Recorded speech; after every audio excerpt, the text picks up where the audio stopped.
Gondwana Records podcast. Gondwana Records podcast. Welcome back to another episode of Gondwana Records podcast. My name is Mari and I'm sitting down with Matthew Halsall, trumpeter, composer, producer, and the label founder of Gondwana Records. It's been 15 years since the start of his career. His latest album is called An Ever-Changing View, and he is walking us through the open approach in making this album. I think I started to think of the chimes as an example as the sparkle of the sunlight on the sea, sort of bright silver sparkling light, and then things like the shells and seeds and the bottle tops represented the sort of sound of the waves on the beach with the shells and the sort of pebbles and things like that. The percussion demonstration was really fun in the last episode. And in this episode, we continue our conversation on An Ever-Changing View and have a Q&A session at the end. So stay tuned.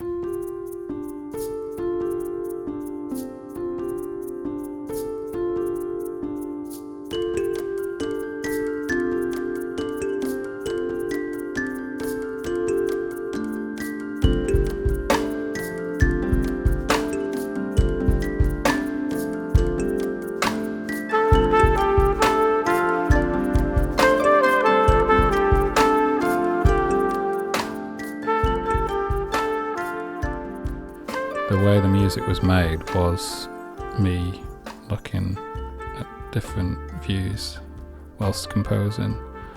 I always like titles that have a double meaning. So there was the immediate, and then there was Where I Live in Manchester is constantly changing. Like they're building skyscrapers and big buildings all the time. So every time I go into the city, the view changes. Politically, the landscape it's changed so much in the last 10 years, or all sorts of reasons why that title mattered to me. Like my opinions, the older I get, the more I grow. I have a different view and a different opinion. So yeah, it worked in every sense of like a nice title.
So as a label boss and a band leader, you give opportunities to musicians to create and express.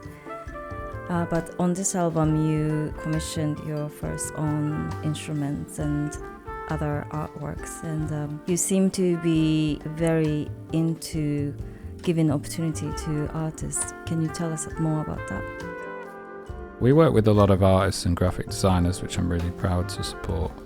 I was quite keen on commissioning both instruments to be made, which is a commission to people, and also to get us. I love Bauhaus tapestries and artwork, and became obsessed with the idea of commissioning an artist to make a tapestry for the album cover.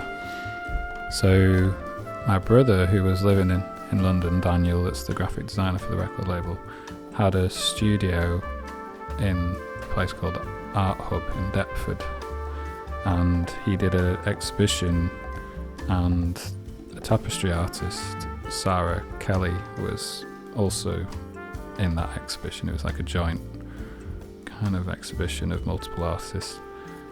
Something that she was doing in Senegal, which, you know, really connected to the music that I was making, in the sense of a lot of the instruments on the album, like the kalimba, is West African, and a lot of the music I really liked when I was making the record was West African. So having an artist who'd gone out there and done a community project with tapestries and built this amazing tapestry in a location that kind of had a sound that was on the record, then really pulled me into commissioning her to do something in that we could use for the artwork and on tour. I don't like things having one single use purpose and then being thrown away or whatever. So the idea that you could have this tapestry on this frame that could go on tour with us, could be in press photos and music videos and be the album artwork, was like the multi-dimensional side of it was really, really appealing. So I commissioned her to go and make 2 giant tapestries that could be flat packed and travel to my favourite locations. The idea was we would shoot them like different views that were relevant to the views I was seeing as a composer, so it had the same theme, the ever-changing view.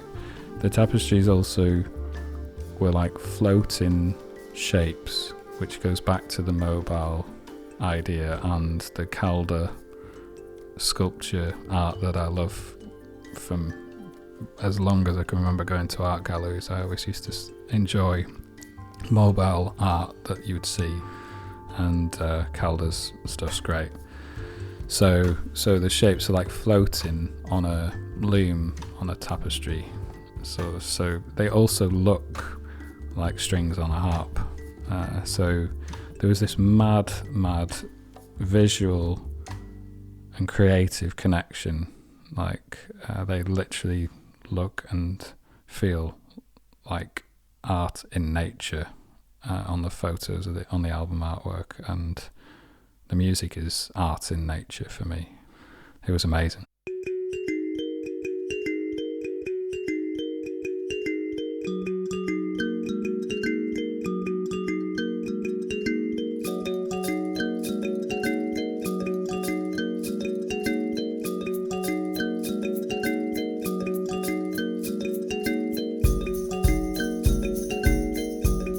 So she had a private link and listened to the music over and over again. Absolutely loved the music, which is really important. Loved the concept and idea. And she'd studied architecture as well. So there was this weird thing where I was writing the music in these architectural, beautiful locations. She had studied architecture. Her partner is an architect. So her partner helped build the frames because I wanted these almost Japanese looking beautiful wooden frames with no screws, or they're all made out of organic kind of wooden form. And Chris made the frame, she made the loom and did the tapestries. And the hardest bit of the whole process was actually dyeing the wool. So I think it was either Welsh or English wool that she ended up buying a huge amount of, and it was all kind of hand dyed to the colours on my references. And that process, concocting the different colours, is a bit like you have an art in itself, basically. You know, like making any paint colours, you sort of mix in one colour with another to make another colour. And she had to write down every single measurement and work out, once it did dye and it had dried, whether it was right. And then if it wasn't, had to add a teaspoon of something else to make it. that was the hardest bit, and I think we met up more to look at wool colours than we did actually to go through the final approval of the tapestry. How long was that process? About 4 months in total, 3 months, the whole start to finish meeting her and doing it. And this is going to come with you on the tour everywhere? Yeah, so we're trying to work out some stages it might not work on stage, so you'll either see them next to or behind or somewhere near the merch table, so you can see them close up because they're really beautiful pieces of art, or they'll be on stage with us, or both. So I love them so much. They're really quite a special thing. I haven't figured out how I'm going to hang them in my house on the walls because they're huge, or where I put them after the tour. So anyone listening that has an idea, or if there's an art gallery or community space, maybe I can do something with them once we've finished this process. But I would love it to have a bigger journey beyond even the touring.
Talking about tour, I want to know how you're gonna present this album live on stage. Is there gonna be a new challenge for you on the stage?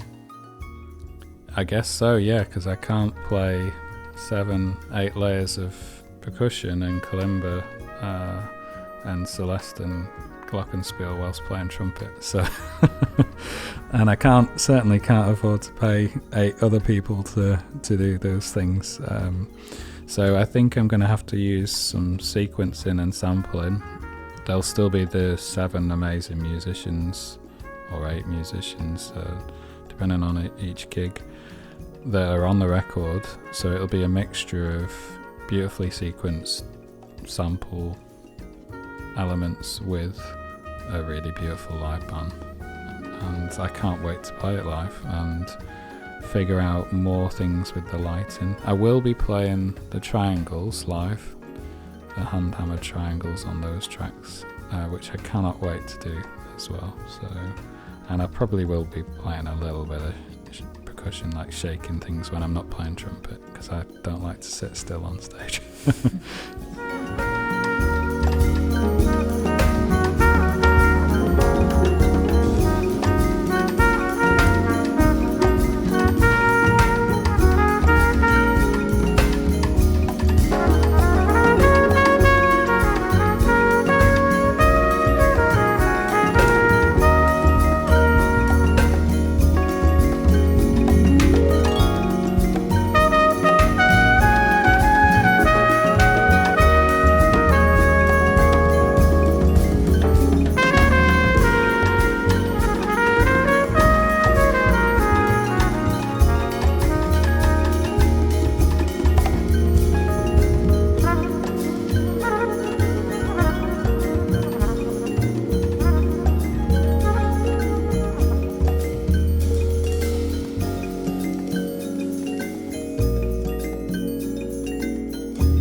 Gondwana Records podcast.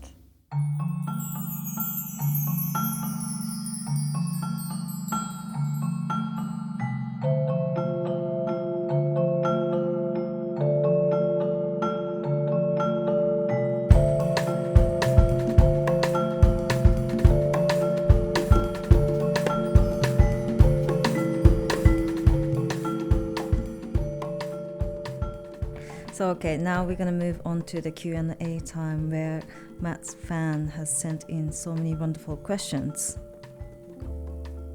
A question from Scott.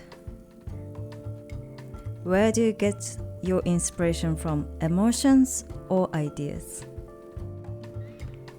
I would imagine a bit of both, I guess. I think that if it's an idea, it has to excite you and energize you. And sometimes then when you follow through on that idea, you have emotions from being, like, I guess for me, the locations inspired me, and I felt an emotional feeling when I was there, whether it was calmness or excitement or, you know, whatever. There was lots of different feelings that are in the music, 100% in the music. I'm very much I feel things a lot when I'm making music. So if it's the kalimba, the feeling of the sound of the instrument, the reaction has an emotional reaction. It's hard to say. It's like a kind of touch thing where if you play a kalimba and your thumbs and everything related to that instrument, you feel things and you hear things, the textures, the sounds. That's the emotional connected with the, I guess, the practical side of it. And I think it's the same with the trumpet. You know, you breathe in, you kind of, it's like a voice, a way of me speaking and communicating through melody when I'm playing the trumpet, but I'm always feeling emotions and reacting to the musicians in the studio or on stage. Question from Jay. Do you see music in colors? Could you tell me a little bit about how you experience music? Well, I guess being a big record collector and DJ, there's a couple of things with music. There's remembering exactly where you first heard the music or the live performance. There's the kind of nostalgic association with that experience and the kind of period in your life. When you're making music, for me, I'm always trying to paint music like landscapes and kind of imagery and colours. So I don't press a note on the piano and go, that's blue, or anything like that, but there's tonally and there's sort of feelings I have when I play a bunch of notes and I look at a view. I feel a connection to the two things. So if I'm looking out of the window and I see the sea and the sky and the clouds, I might be able to find sounds that capture the way I see the world. That's what I've tried to do. So in that sense, yes, I guess you could say this album has a sort of a sea and nautical feel and colour to it, like blue skies and clouds and the waves and the metallic, the way the sun reflects on the sea and water. I would say that metallic instruments on the album are trying to capture the sparkle and the magic, so the chimes and the custom-made triangles and the kalimbas, all of those things that are trying to capture the reflective sparkle of the sun on water. And then I guess things like the seeds and the more earthy things like a log drum or a xylophone are trying to capture the trees, and the earthy double bass is a for some reason it always sounds really woody and earthy. So in that way, I hear textures and visualize things related to instruments. Great question, Jay. Thank you. Next question is coming from Floydan. And what's the first tune you put on your tour bus playlist? That is a really, I mean, God, what would that be? Maybe it would be something like Pharoah Sanders' You Gotta Have Freedom, like something energetic and exciting, or, you know, it could be I think it would be an upbeat one, because you're on the road and you're excited. I don't know. I'll go with one of the kind of positive, elevating Pharoah tunes. Would definitely be a good starting point. There's some Don Cherry in there as well, like Utopia and Visions, or those sorts of magical, elevating tracks I like. By the way, when I listen to this album, there are so many tunes I think I can dance to. It's a new feeling I get from Matthew Halsall world. That's really good to hear. My dad used to call me Horizontal Halsall because I used to always be very laid back and sleepy and dreamy. But I have a lot of energy, and I do go to a lot of clubs and dance, and I'm not always like a sloth-like creature. And this album it's probably the first in a while where I feel like I could dance to this music as well. I think I was bouncing and feeling energy right the way through this record process. Next question comes from Michelle O. Michael Jones.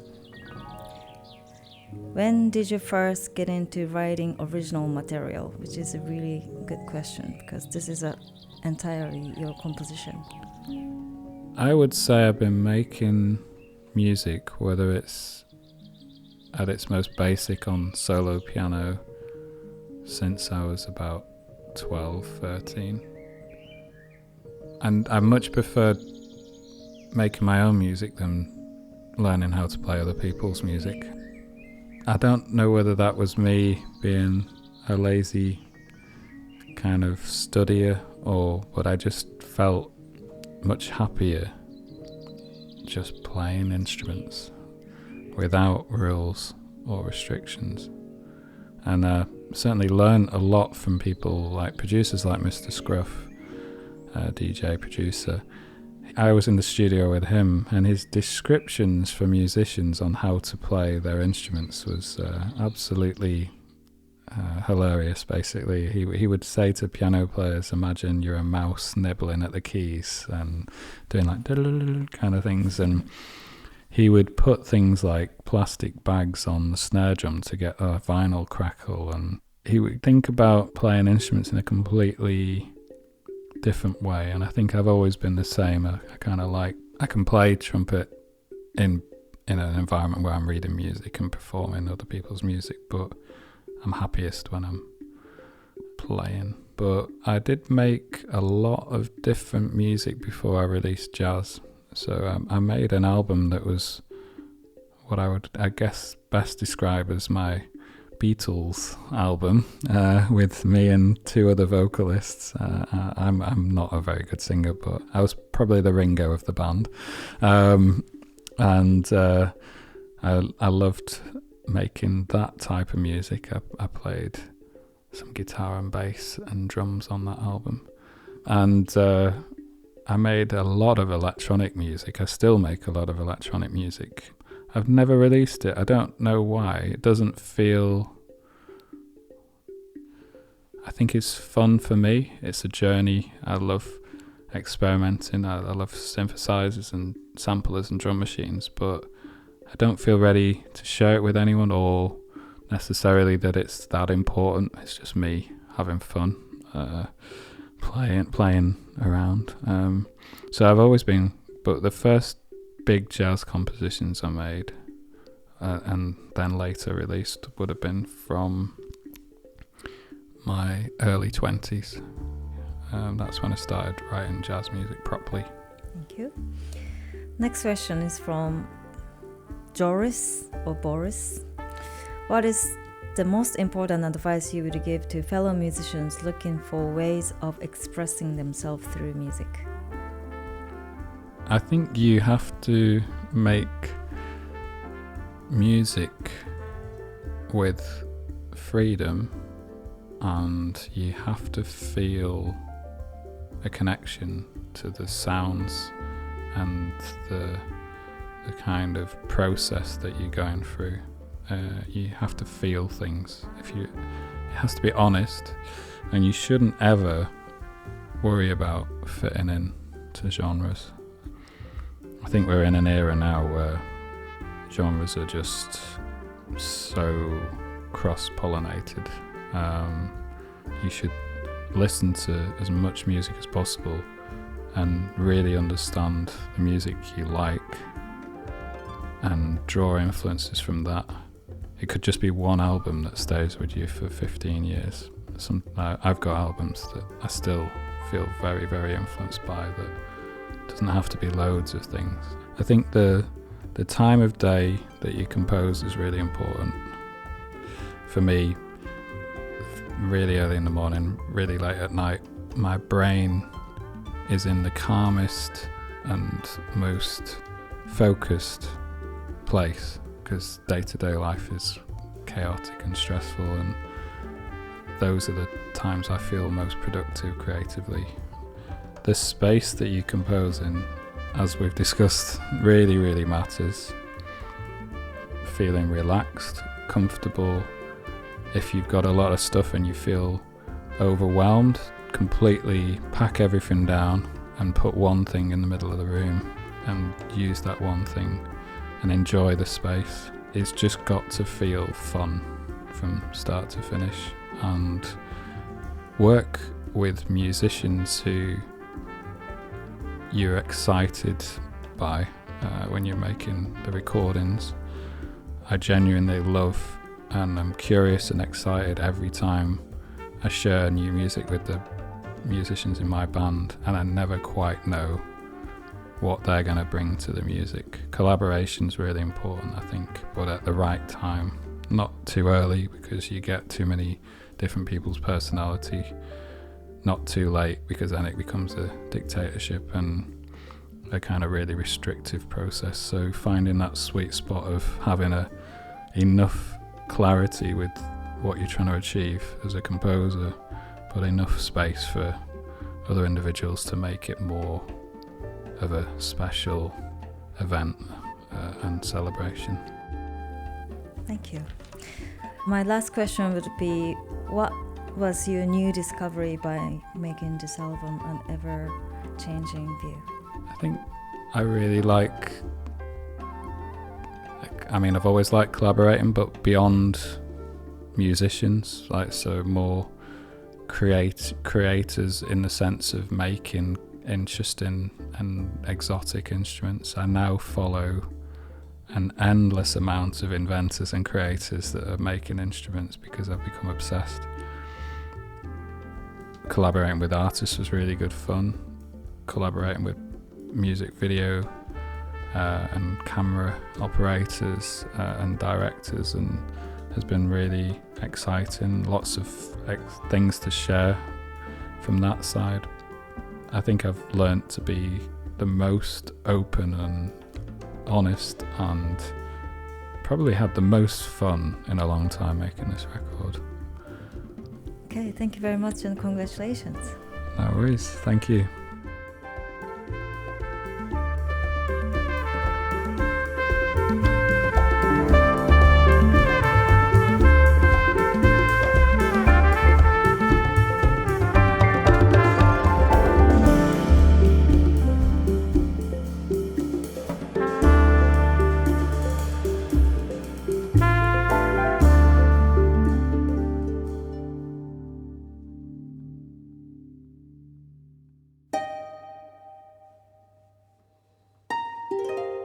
Gondwana Records podcast.